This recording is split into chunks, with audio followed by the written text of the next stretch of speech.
The old man sat in his worn wooden chair, staring at the grandfather clock ticking in the corner of his dimly lit living room. The house was silent except for the occasional creak of the floorboards, the groan of the wind outside, and the steady beat of his heart, a rhythm that felt as tired as he was. Every evening at precisely 8 p.m., he heard it, the knock. It started 3 months ago, just after his 80th birthday. The first time he'd heard it, he thought it was a visitor, perhaps a neighbor or a lost traveler. The sound was soft but clear, a gentle tapping like knuckles against wood, carrying a strange sense of familiarity. He had shuffled to the door, his joints aching from decades of wear, and opened it to find no one there. The street was empty, the evening quiet save for the distant hum of life in the town beyond. At first he dismissed it as a prank or a trick of his old ears, but the knock came again the next night, and the night after that. Always at 8 p.m., always gentle, always unanswered. The knocks became a ritual, a haunting reminder that gnawed at his mind, leaving him both intrigued and unsettled. The old man sits in his dimly lit living room, wrapped in a tattered blanket. The room feels heavy with dust and time, filled with old photographs and mementos from a lifelong past. The grandfather clock in the corner ticks softly, marking the minutes. Suddenly a soft knock echoes through the quiet house. The man looks up, startled, his heart racing slightly as he listens. The knock is faint, almost like a whisper against the door. He rises slowly, his frail body moving toward the front door, but when he opens it, the cold evening air greets him, empty. His face falls, confused, and a sense of unease settles deep in his chest. The days went on, and with each knock he grew more convinced that it wasn't just his mind playing tricks. He began to feel its presence, an invisible weight that lingered just outside the threshold. He would stand by the door at 7:59, hand hovering over the knob, bracing himself for the inevitable knock. When it came, it was almost comforting in its consistency, until one night it wasn't there. That evening, the house felt unusually silent. He waited by the door as usual, his heart heavier than ever. The clock struck 8 o'clock, but the knock didn't come. For the first time in weeks, there was nothing. And in that nothingness, an unbearable sense of loss washed over him. It was as if whoever or whatever had been knocking had given up, or worse, forgotten him.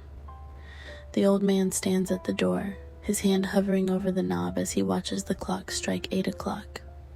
His face is etched with expectation, but when the usual knock doesn't come, his shoulders slump in despair. The silence feels suffocating, the absence of the knock leaving him more alone than ever.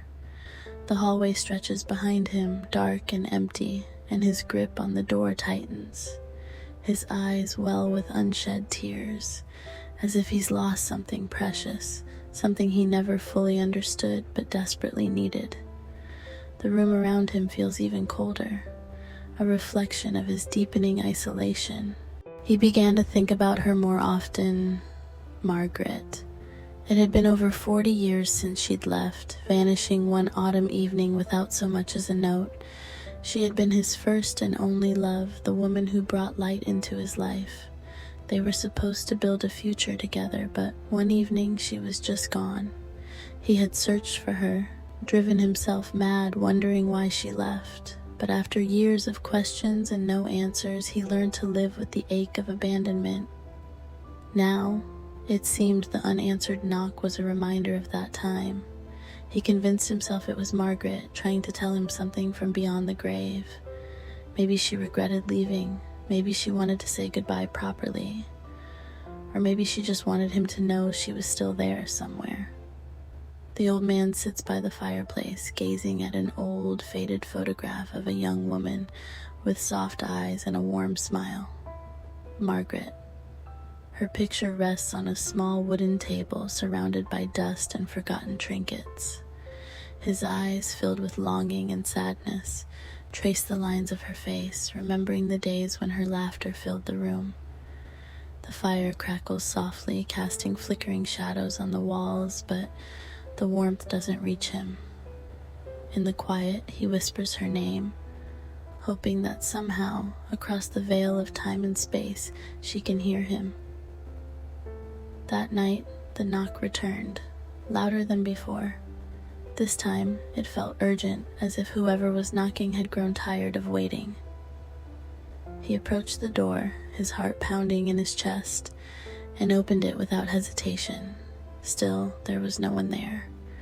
But this time, something felt different. The cold air that greeted him carried a sense of sorrow, and for the briefest of moments, he swore he saw her, a fleeting figure at the edge of the garden, her silhouette bathed in moonlight. His heart ached with the sight, but before he could call out, she was gone. The garden, overgrown with weeds, stood silent, as if it had never been touched by her presence. The door swings open, revealing the empty, moonlit street. The old man stands on the threshold, his breath catching as his eyes land on a faint figure at the edge of his overgrown garden. A woman, her features blurred by the mist, standing silently under the pale glow of the moon. His heart leaps in his chest, recognizing the shape of the woman he once loved, but just as quickly as she appeared, she fades into the night, leaving him standing there, clutching the doorframe in disbelief and heartbreak. The garden rustles quietly, but the only sound he hears is the echo of his own loneliness. In the weeks that followed, the knocks continued, and each time he would rush to the door, hoping to catch another glimpse of her. But each time he was left alone, staring into the emptiness. His health began to decline, whether from the emotional toll or his growing age, he couldn't tell. The knocks were both a torment and a comfort, the last connection he had to the past. One evening, as the clock struck 8 o'clock, he heard the knock for what would be the final time. Weak and frail, he opened the door slowly, his breath shallow. Standing before him, clear as day, was Margaret.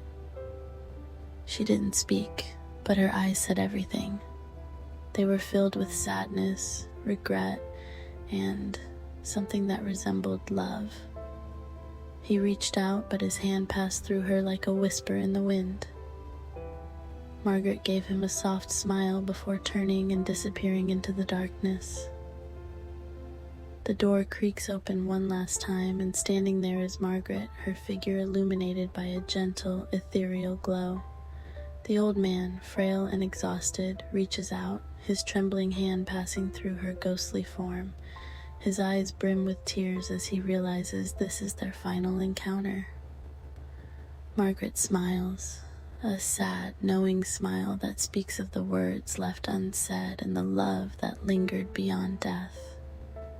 She turns slowly, disappearing into the mist, leaving him standing there alone, tears rolling down his face as the cold wind blows through the door, carrying away the last remnants of their unfinished story. The old man collapsed by the door, his body finally giving in to the weight of time and sorrow.